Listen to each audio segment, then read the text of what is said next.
We are going to see about basic global mesh settings that are present inside ANSYS software, and the ANSYS version software that I am using here is ANSYS 2020 R1, which is the latest version of ANSYS software. For this particular purpose, I've already opened the ANSYS Workbench software. I have dragged and dropped the static structure onto the project schematic, and I already imported this particular geometry file that I've provided to you in the resources tab into the design modeler. And now I also opened this ANSYS mechanical module where we are going to do the meshing. So here we are in the ANSYS mechanical module, and now you will be able to see I have a simple cube with a circular hole in between.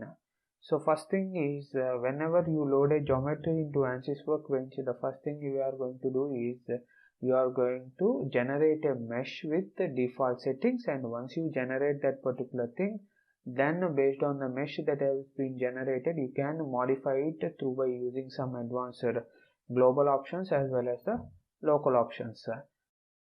So in order to generate the default mesh, you need to click on the mesh option here in the model tree, and you need to right click and say generate mesh, or otherwise you can click on this particular tree group, and you can also go to the mesh tab here, and in the mesh tab you can click generate to generate the mesh with the default settings.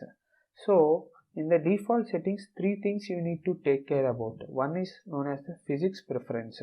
So physics preference is nothing but so for example, let us say you are creating this geometry and you are going to mesh this geometry to perform, let us say, linear static analysis. So for that purpose you need to select this mechanical solution as the physics preference. Otherwise, let us say you are creating this geometry, meshing this geometry for performing CFD analysis on it, you need to select the CFD as the physics preference. And once you select CFD as the physics preference, here we have three types of solvers for CFD inside ANSYS. They are nothing but the ANSYS Fluent, CFX and Polyflow. Anyway, we are not going to do any CFD problems here in this course. We are mostly concerned with the linear static analysis and thermal analysis. So for that purpose, you can always prefer mechanical, and by the way, this mechanical option is the default. So what it will do is, based on the type of physics you select, it will change some settings that are already available for generating the default mesh. So you will get different types of meshes for different physics preferences.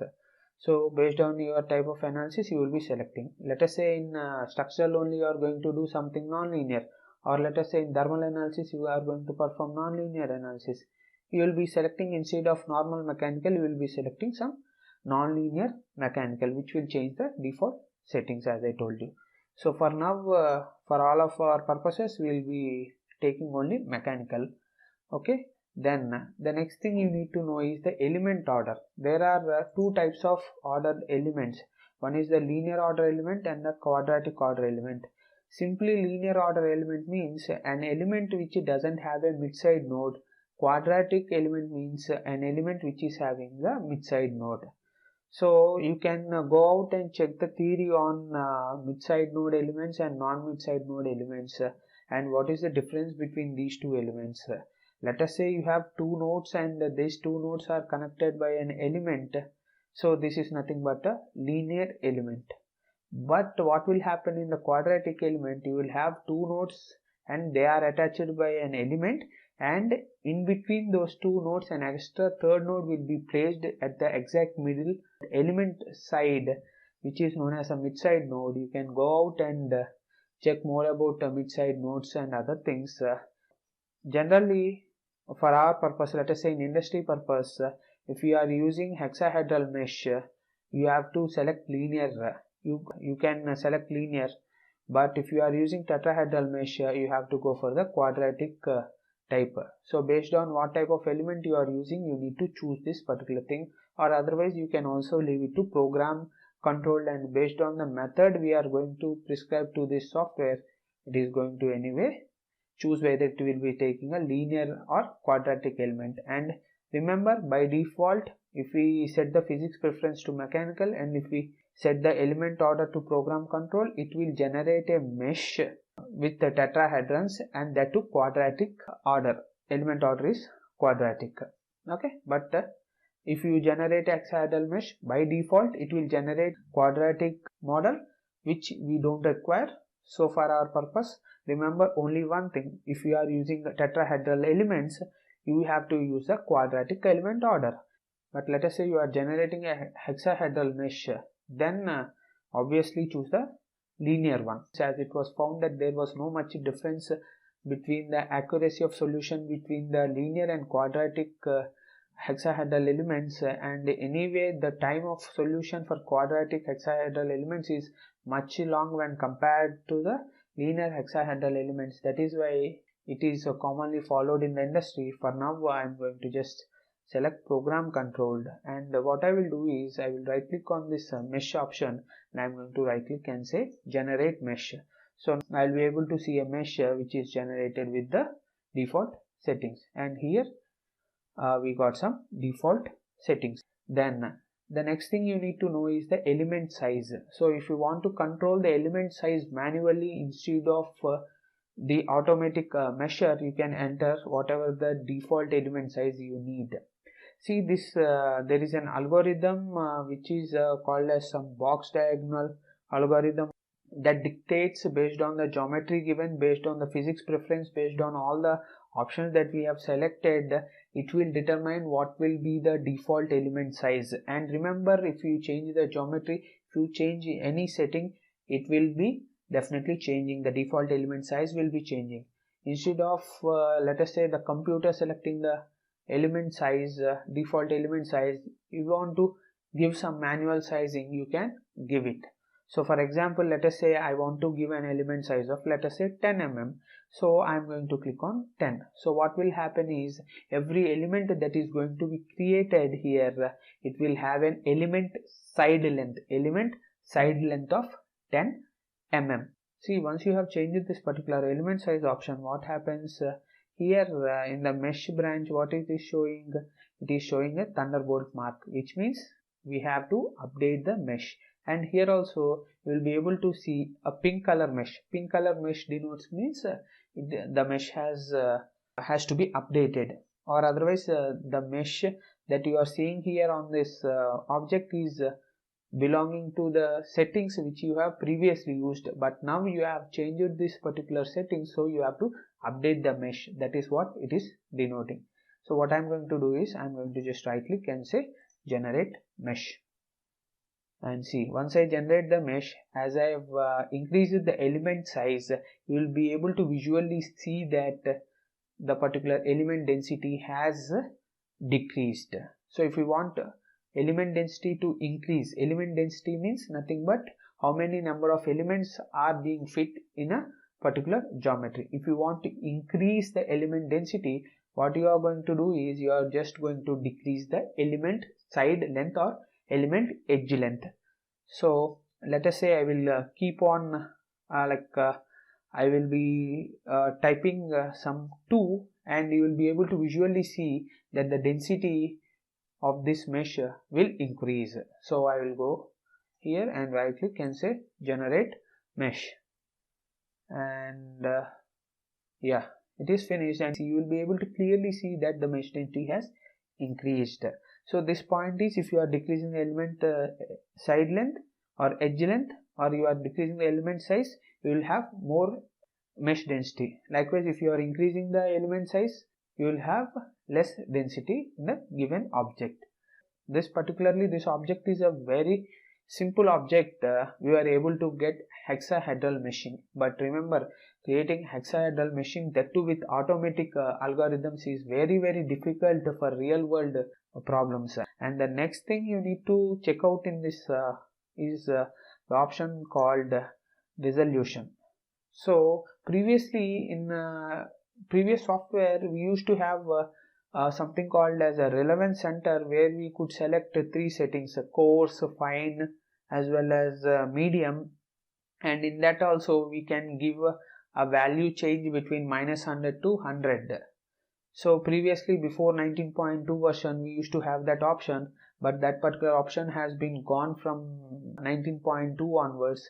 If you want to increase the mesh density, you need to increase this resolution value, which by default is 2, and if you want to decrease the mesh density, you need to decrease this particular resolution.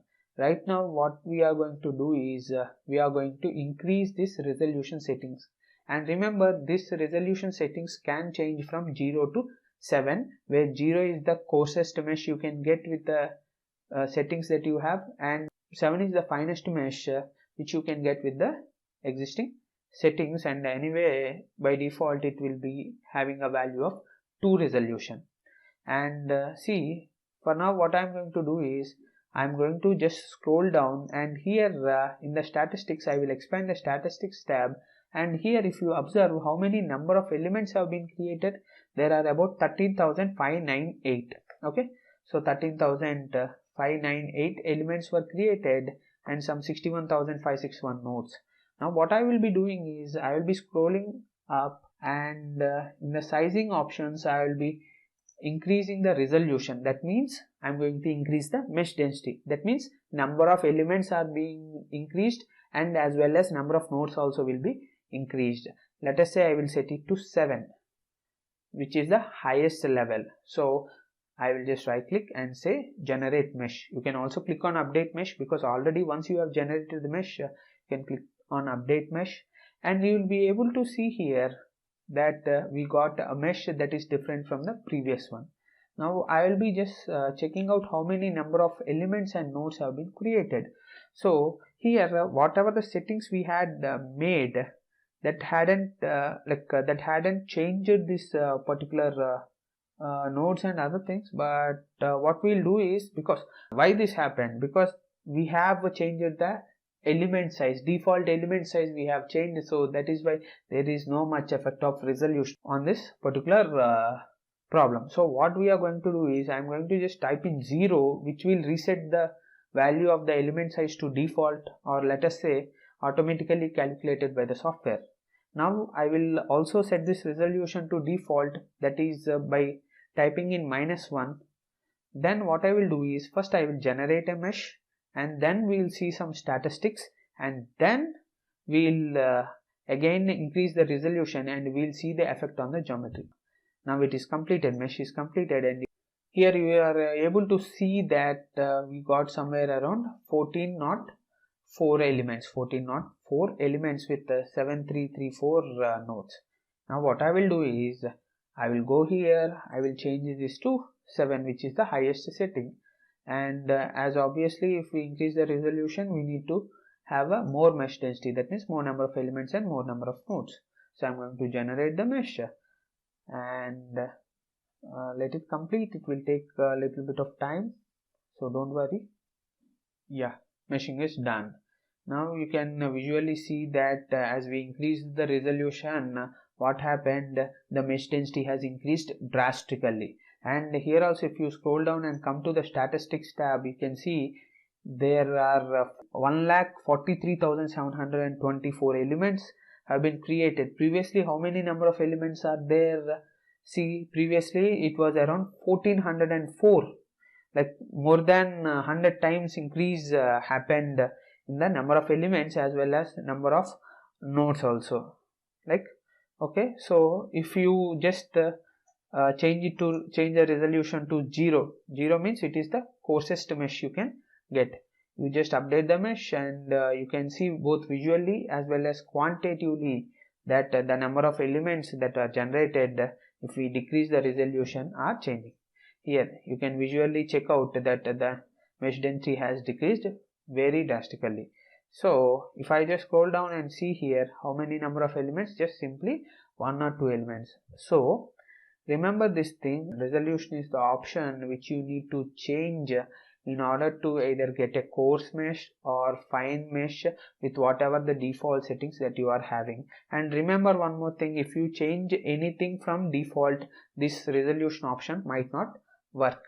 And if you want to set this resolution option to default, you can just type in -1 and press enter, or otherwise anyway we know for ANSYS mechanical the resolution option will be 2. You can just directly type in 2 and press enter.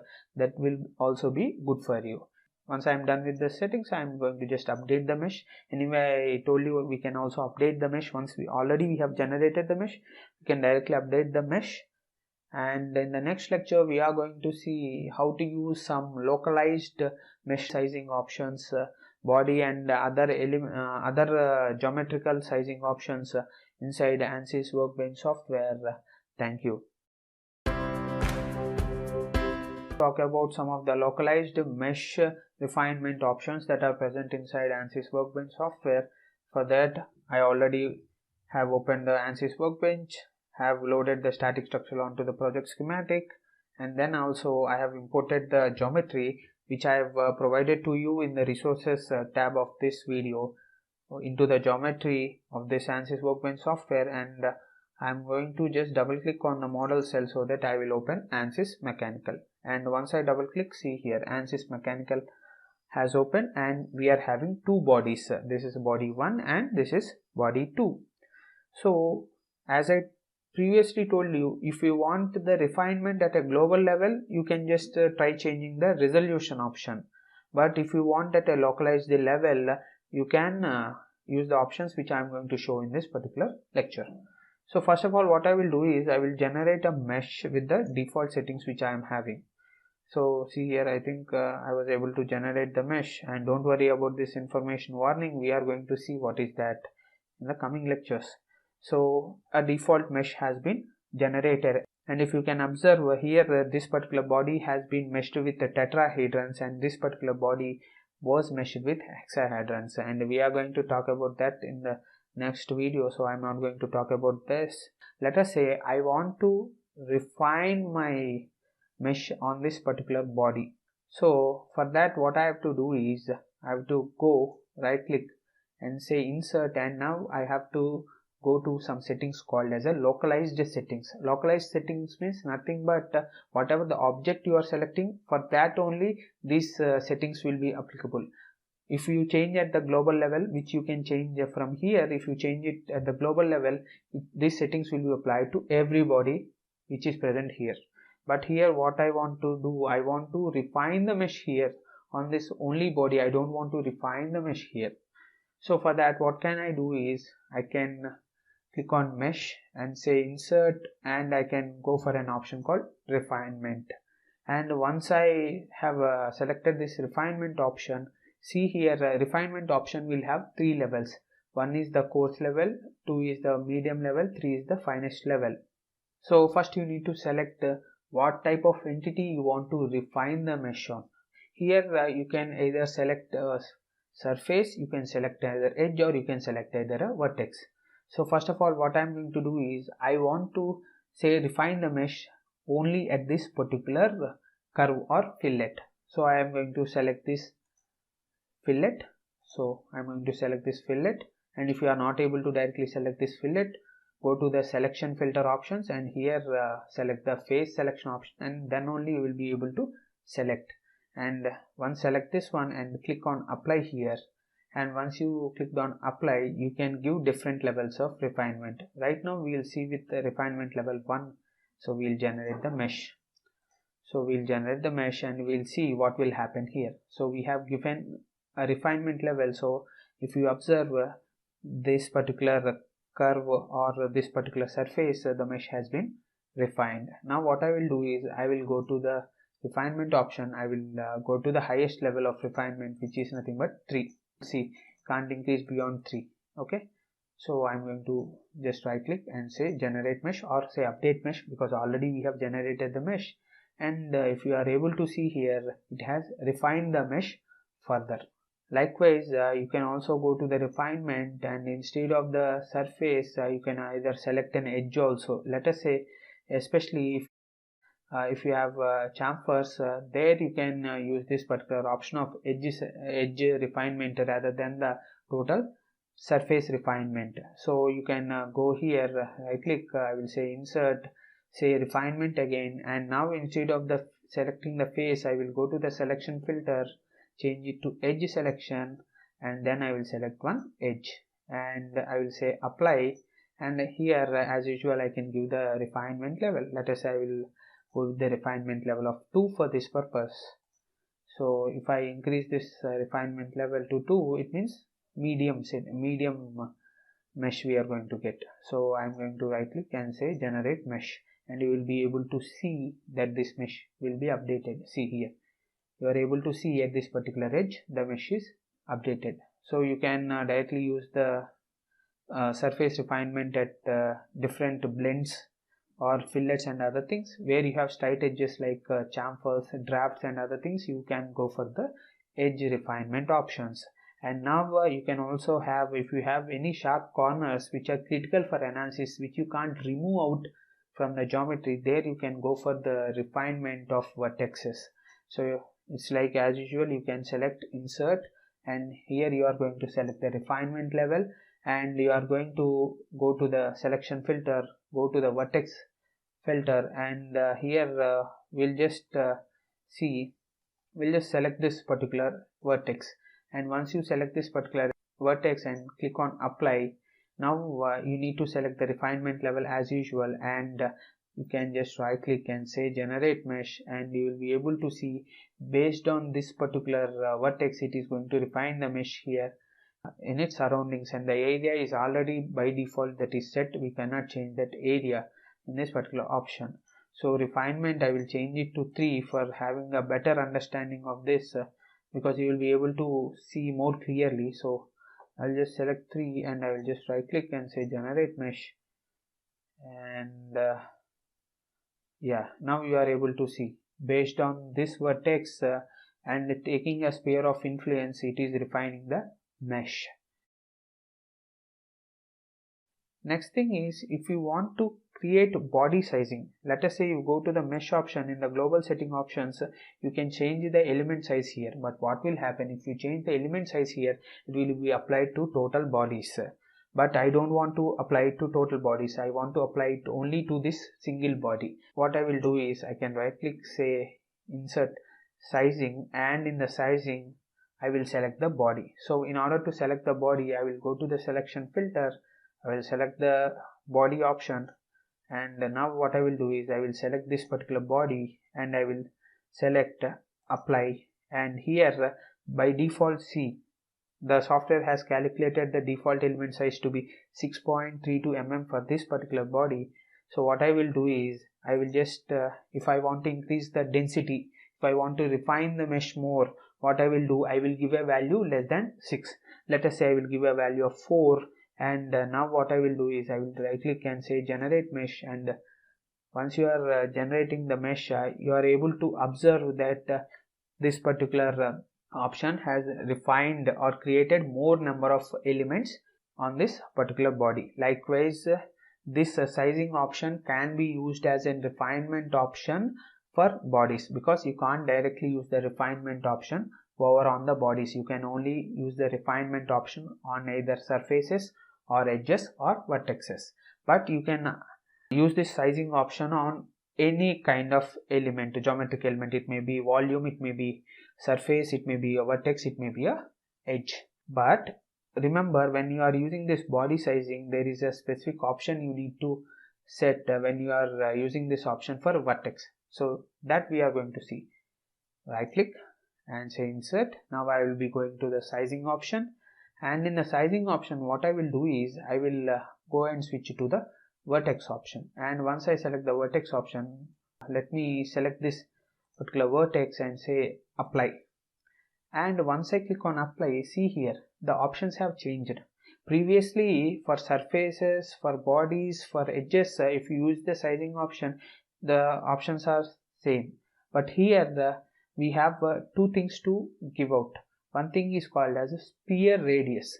So sphere radius means nothing but the sphere of influence. So if I give, let us say 5 mm, what it will do, the software will calculate 5 mm in all 3 directions, and taking that as a radius, it will create a sphere around this particular vertex. So whatever the element sizing you are going to give here, it is going to change the elements in the entire sphere of influence. Now let me define it, let us say 5 mm, and press enter. You will be able to see a preview of the influence. So see here, now if I change anything here, if I change the element size, what will happen? The changes will propagate to the total elements that are present inside this sphere of influence. Previously, when we are using refinement also, there was a default sphere of influence that was already created, that is by default there in the software. But here we can manually set it up. So if I increase it to 10, the sphere of influence will increase. So once you have determined what is the sphere of influence and have given the particular value manually, then you can either increase the element size or decrease the element size. So if I decrease the element size to 2 and I click and say generate mesh, you will get a more refined mesh, especially in the sphere of influence of this particular vertex which we have selected. So this can also be used as a refinement option, refinement tool for this type of geometric entities. In the next lecture, we are going to see about the meshing methods that are present inside ANSYS Workbench software. Thank you. In this lecture, we are going to see how we can manually control what type of meshing method that is being used by the ANSYS Workbench software to generate the mesh on the given geometries. For that purpose, I already have opened ANSYS Workbench software. I already have imported the geometry file that I have provided you in the resources tab of this particular course. So I already have double clicked on this model cell also, so that already I have opened ANSYS Mechanical. And once I have opened ANSYS Mechanical, here what I will do is I will go to the mesh, and in the mesh group I will just right click and say insert, and here there is an option called method. So once I select this particular option called method, it will ask me to select the geometries to which this particular method will be applied. And remember, this can globally applied by selecting all the geometries that are present in this particular graphics window, or let us say particular section of the project, or otherwise you can also individually select each components to define different methods to different components. That means both the globalized control as well as localized control is possible with this particular option. So if I want a globalized effect of this particular method option, what I will do is I will go to the geometry selection cell. I'll just click on this, and now what I will do is I will select both the, by pressing Ctrl, I will select both the geometries. So whatever the method I am going to select, it is going to apply to both of these particular objects. This is how we can use this option at a global level. If you want it at a local level, instead of selecting all the geometries, what you are going to do is you will select only one geometry and say apply. So now you are changing this method only to the local level, where this method will only be applied to the geometry selected. Okay, for now what I will do is I will select both of these bodies. So I will click apply. I will just select it by pressing Ctrl and apply. Okay, now see, two bodies have been selected. Now if you see, by default the method is automatic method. Automatic method means there are 4 to 5 methods that are available inside ANSYS Workbench software. So the software, the computer itself, automatic mesher algorithm itself, it will select any of the method, but I don't want to let it select. I want to select with what kinds of elements I want to mesh. So for that purpose I will come down here and I will change the method from automatic to tetrahedrons. If I select this tetrahedrons option, what will be the result means if I generate the mesh, all these bodies will be meshed with tetrahedral elements or pyramid elements, 3D triangular elements, because these are 3D objects. If it is a 2D objects, it will be triangles. So you can just right click and say generate mesh, and you will be able to visually see that both of these particular geometries have been filled with tetrahedral elements. Right now, if I don't want both of these bodies to be created with tetrahedral elements, I want to be creating it with hexahedral elements. So for that purpose, what I will do is I will go to this particular method, and instead of tetrahedrons, what I will do is I will select the hex dominant one, and once you select the hex dominant one, it is asking the element order. As I already previously told you, it's a hexahedral mesh, you have to go for linear one. That is an usual practice in industry. So I will set to linear. And free face meshing, there is something called free face meshing type, which we are going to see. For now, what I will do is, first I will generate the mesh and show you the difference. And remember, the hexahedral mesh will take some time, so don't worry. It is done, but if you are able to see here, the mesher has failed to generate all hexahedral elements, especially on this particular object, And remember one thing is, creating hexahedral elements, that too with automatic mesher, even though you do that, it won't do much good, because hexahedral meshing is a very complicated thing, and remember, it involves a lot of manual tasks like splitting the body to make it sweepable, and making it there are other lot of geometrical things you need to do before getting a hexahedral mesh. And in industry also, for initial stages, we don't go for the hexahedral mesh. Initially what we'll do is, we'll simply go with the tetrahedral mesh. We carry out a basic analysis, we'll try to find out critical areas and other things, and once we are done with all the basic steps, then if we are going for the final steps, then we will see whether we'll have we can get a hexahedral mesh or not. And remember, it's very tedious task, and it's a manual task. No automatic mesher in any of the available softwares at current stages can efficiently do that. It can be generating some arbitrary mesh which will contain a combination of tetrahedrons as well as hexahedrons, but it won't be, and not even 50% of this hexahedral mesh is good. So if you go to this hex dominant method, here free face meshing, you can either select all quad or tria. So what will happen is, here first the software will select one face, and on that particular face it will create a mesh.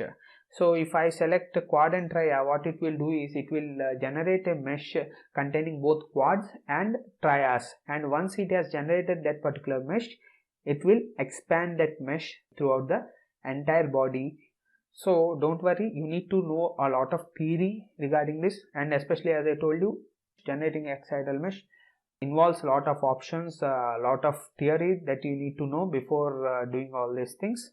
So for initial knowledge only, I am teaching you this. Then coming to the next option of all quad means it will try to generate a mesh which contains only quad elements. They should not contain triangular elements, and that is why, if you are able to see on this particular body, with whatever the hexa dominant mesh we have selected, it has failed. But if I just select only this object, because from experience and from simply seeing, we can say this is a sweepable mesh object, so it can more efficiently generate hexahedral mesh. So what I will do is, I will go and select only this body and press apply. Now you see, generate a mesh. Now generate a mesh, what will happen is, here hexahedral mesh will be appearing, and whatever the failed mesh is there, it will change into normal mesh which contains all tetrahedrons. See, it has tetrahedrons. But here you are able to see one message. So see here, it is telling all quad free faces mesh type was chosen, but some triangles were created during meshing. So in order to create this mesh, all quad mesh, it was not possible. So that is why at some areas, to fill in that areas, it has the automatic mesher has created some triangles. It is showing us that warning, so that we will be aware of the fact that some trias are also present inside this geometry.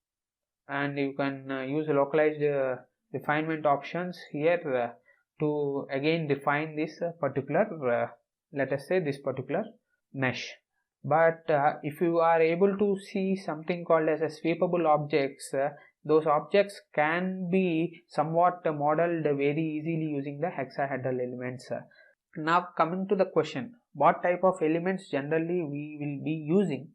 For basic purposes, what we are going to do is we will be using a combination of both hexahedral elements as well as the tetrahedral elements. Remember, the results difference between tetrahedron quadratic order elements and this hexahedral 8 noded or linear order elements are not much of a difference, so you can be opting for that. But anyway, while going for a basic analysis, we will have a mix of both tetrahedrons as well as this hexahedrons. And if there is a chance that you are only having tetrahedrons, there also you can define different areas with different kinds of tetrahedrons to get a efficient mesh. So this is how you can change between tetrahedral meshing as well as hexadominant meshing. Now I can also go and change these options to layered tetrahedrons. Layered tetrahedrons means as it is already stating, you are going to create all tetrahedron elements only, and tetrahedron elements, and here the element order is linear, will change from linear to quadratic. And remember one thing is, always if you are using tetrahedral elements, go for the quadratic order. If you are using hexahedral elements, if you are able to generate hexahedral elements, go for the linear order. Okay, so once you click here, you need to give out a few settings. I have to give the layer height. Let us say I will give a 2 mm layer height. Anyway, once I give the layer height, it will be able to generate the layered tetrahedron. But remember, you can't use the layered tetrahedron elements method with the adaptive meshing on. So in order to use this particular method, you need to go to the mesh global settings, and in the mesh global settings, have to go to the sizing option. You need to set the adaptive sizing to no, and once you set it to no, and now I can just click generate, and you can see all these particular objects will be meshed by tetrahedrons. That there is no much difference between a tetrahedron and direct tetrahedron meshing. But what will happen is, here instead of arbitrarily generating based on the shape and geometry, it will select a surface, and on that surface it will generate tetrahedrons, and based on that it will be placing tetrahedrons layer by layer, layer by layer, layer by layer. So one layer after other layer it will be placing until it is able to say complete meshing of the entire geometry. And I hope you had a little understanding on hexadominant meshing methods and tetrahedral meshing methods. And remember one more thing, in tetrahedral meshing methods, if you change it to tetrahedrons meshing methods, there are two things called as patch conforming and patch independent. And most probably you should be using, for industry purpose, you will be using patch conforming only. When you come to the patch independent method, it will be gone pretty soon, and I don't want to go into technicalities, but for our purpose, if you are going to use that tetrahedrons, you go for the patch conforming. But if you go for the patch independent method, one advantage is, wherever it identifies as a critical areas, it will refine the mesh there, and the other areas it will keep it somewhat, the mesh density it will keep it as low. And one more thing is, at the critical elements it will use higher order, let us say quadratic elements, and other things it might use the linear elements. But we don't want to go for that. Patch conforming can also do that with some additional standardized growth rates and other things, which I am not going to go into the algorithms and other things. So for now, use patch conforming. And element order, as I told you, for industry purpose, you use, whenever you are using tetrahedrons, you use quadratic element order. So I am going to right click and say generate mesh. So once I click on generate mesh, I was able to successfully generate the mesh on these two objects. So in the next lecture, we are going to see how can we effectively create a hexahedral mesh on some bodies through what is known as the swept meshing, and we will also talk about what is known as a multi-zone meshing. Thank you.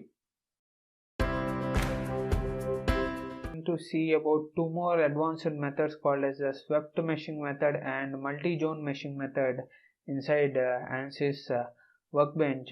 So for that, I'm going to go to the mesh group, right click, say insert, and go to the method. And in the method, first of all, we need to select the geometry for which you are going to apply the method.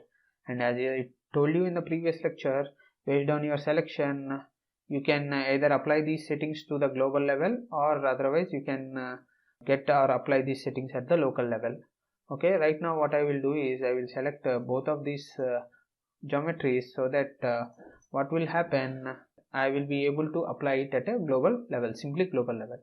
So here, instead of automatic, what I will be doing is I will be going to the sweep, and once I go on sweep and I just right click, what will happen is it will be generating some mesh using the sweep technique.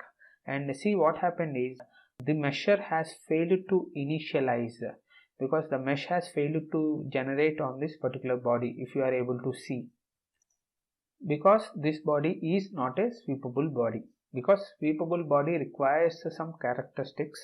So don't worry, if you have multiple objects in the body, you can just easily identify what bodies can be sweepable and what bodies cannot be sweepable using a tool, automatic tool present inside ANSYS Workbench. For that, right click on the mesh, this one, and you can go to the show option, and you can click on sweepable bodies. And once you select on sweepable bodies, this particular software is highlighting what are all the bodies that can be swept meshed. See, as I told you, only this body can be swept, that this body can be meshed using the sweep technique. And that is why, even though we have selected to create a sweepable mesh on both of these objects, it has applied the sweep settings only to this object, and here no mesh was generated. Until we deselect this object, total mesh won't be created. For that, you can go to the sweep method, and instead of two bodies, you can only select this body and you can click apply. And now if you are able to click on generate mesh, see here, you will be able to generate a mesh. Here a sweepable mesh was created. Here some automatic meshing algorithm happened, and it found that tetrahedrals are best for this, and it has meshed it with tetrahedron elements.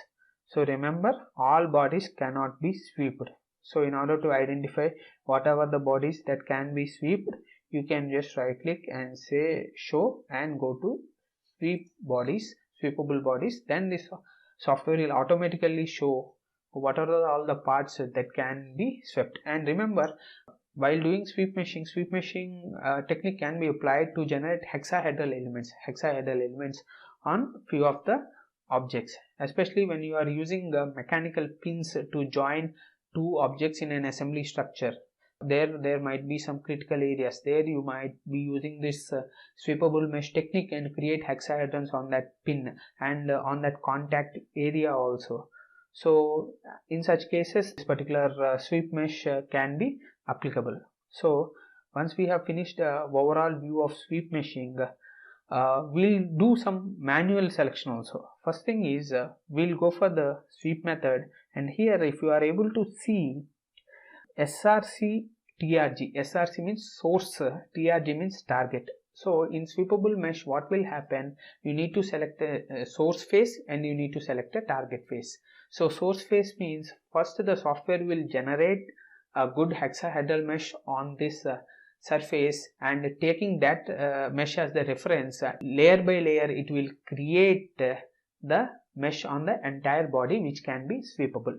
So it is just like taking a template, 2D template, and over that it is placing all the 3D elements, the two hexahedral elements. Most probably it will generate hexahedral elements, but some spaces where if there is no other choice, it might create some trias, but never it will do. And remember, sweepable bodies are somewhat simple bodies only. Somewhat complicated bodies we can't sweep. Suppose for example, if we are able to remove this fillet and chamfer here, we will be able to easily sweep this particular body as well. But because of the somewhat complicated features that are present on this body, we will not be able to sweep that particular body. So here instead of automatic selection, you can also go for the manual selection if you want. So if you click on manual source and target, it will ask you to select the source face, it will ask you to select the target face. It depends on your choice. Why we have to select this? Because there is something called elemental direction. If you want that element order and element directions and other things, you need to select the source face and the target face. And especially when you are doing some sweepable mesh in round objects, let us say in axisymmetric objects and other things also, it is better, it is suggested that you select a source face and a target face. But for simple objects, you can directly go for the automatic selection. But now I will show you manual selection also. So if I select manual source, that means I will be able to only select the source face. Target face I can't select. So I will just click on here and I will select this particular face. Remember, you have to select the face. So I will go to the face selection and I will select this face. So if I click on apply, it will be selected as a source face. And if I just go for the manual source and target, I need to select, instead of one face, I need to select two faces. One face is the source face, another face is the target face. So I will keep it to automatic and say right click and say generate mesh. So this is one method in which you can generate elements, and see here you are able to get hexahedral elements here and over here also. You can take refinements, and you can do, if you want a great structure, you can split these objects, and it involves, as I already told you, generating hexahedral mesh requires a lot of manual operations and a lot of theoretical background, because we can't, with simple settings, we can't generate hexahedral mesh. Tetrahedral mesh can be generated somewhat, very good mesh can be generated with tetrahedrons. That's not a problem if even though we are using automatic meshing. Okay, then I will just delete this particular method and I will insert something called as a multi-zone method. Multi-zone meshing insert method, and I will select both of the objects, and then I will click apply, and instead of automatic I will go for the multi-zone. And it is one of the efficient method. Wherever there are critical zones, it will create finer mesh. Wherever there are normal zones, it will create normal somewhat less density mesh. So we'll see. Anyway, we applied this multi-zone meshing, so we'll see what is the effect. So if you are able to see, using the multi-zone meshing, if you are able to see here, there is a possibility of creating good hexahedrals. So what happened, it has created a good hexahedral structure here. Outside it was able to create a hexahedral element, so it has created. But sometimes what will happen is, in order to fill some gaps, it will be filling up with tetrahedrons. It will be using both types of elements.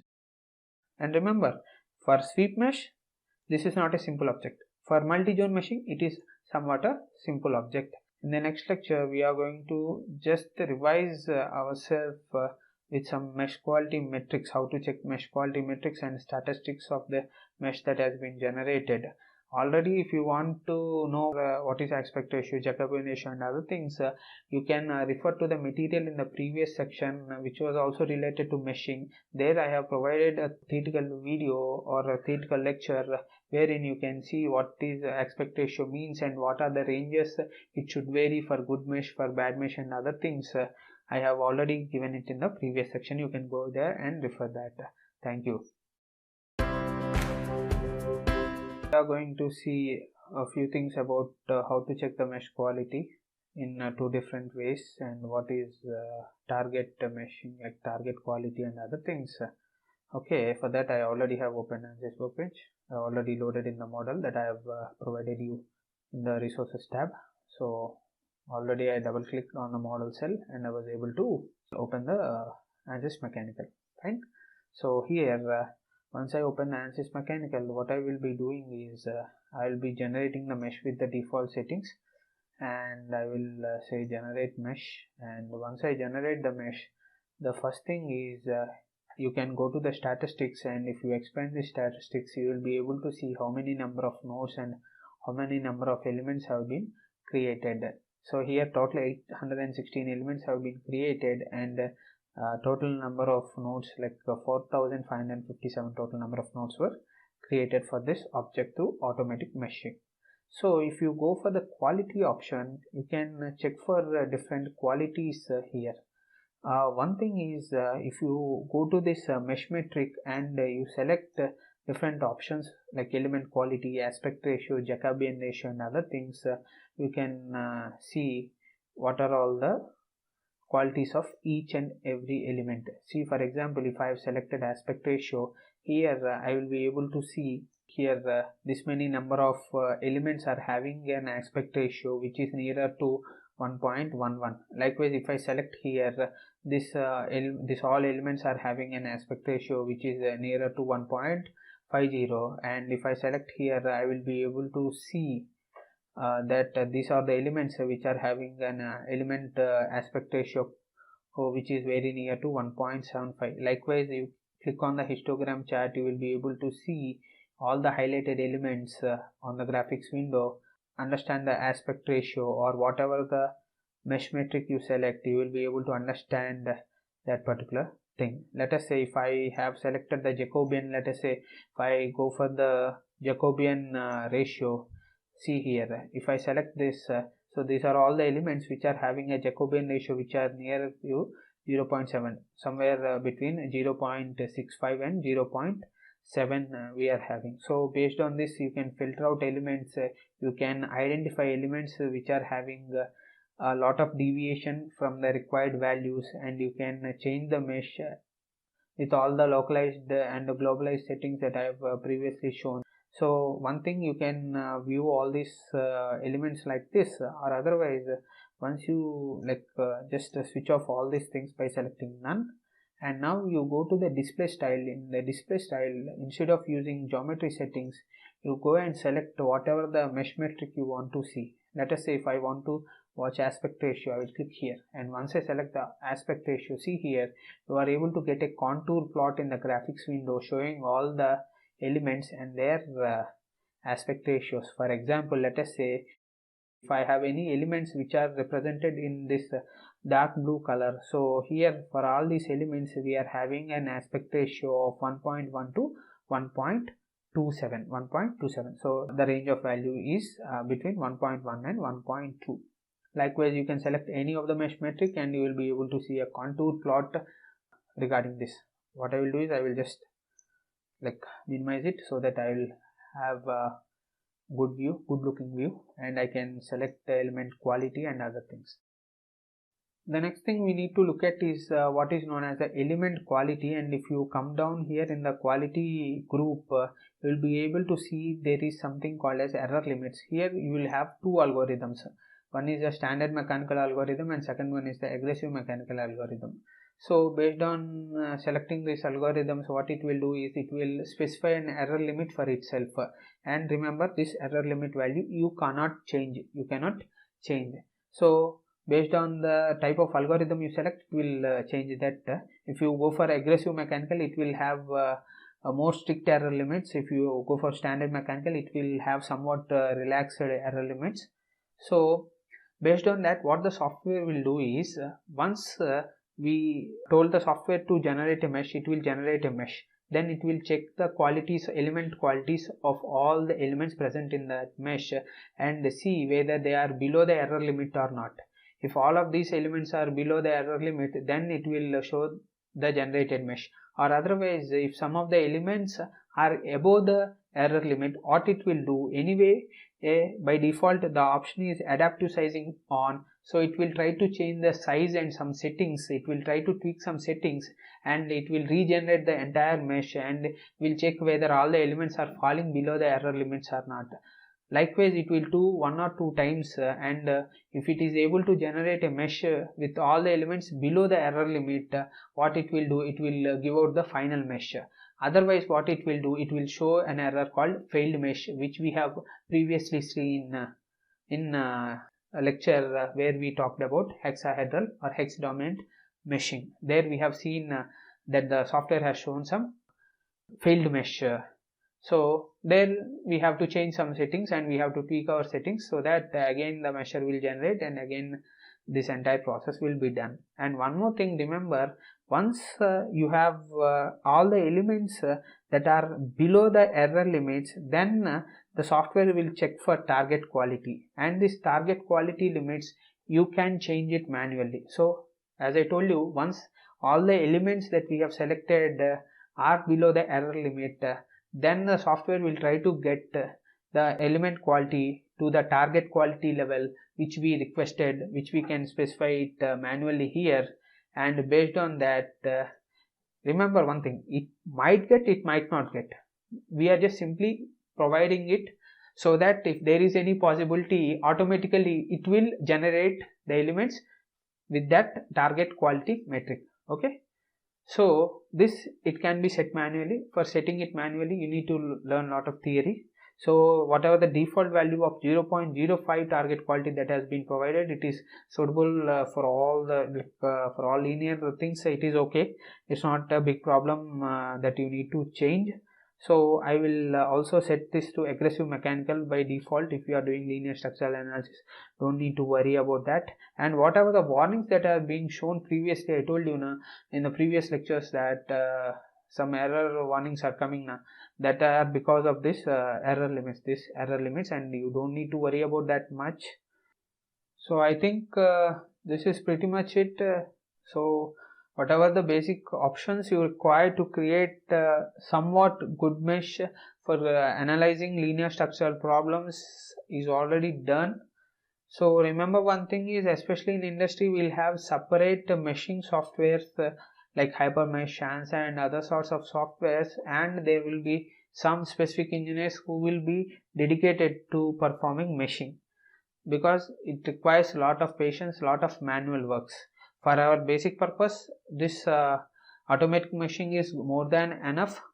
But if you have more complicated objects, if you have more complicated features and other things, very big assembly and other things, there you have to do lot of manual and as well as patient work. Okay, so with this I am going to conclude this section on meshing. Thank you.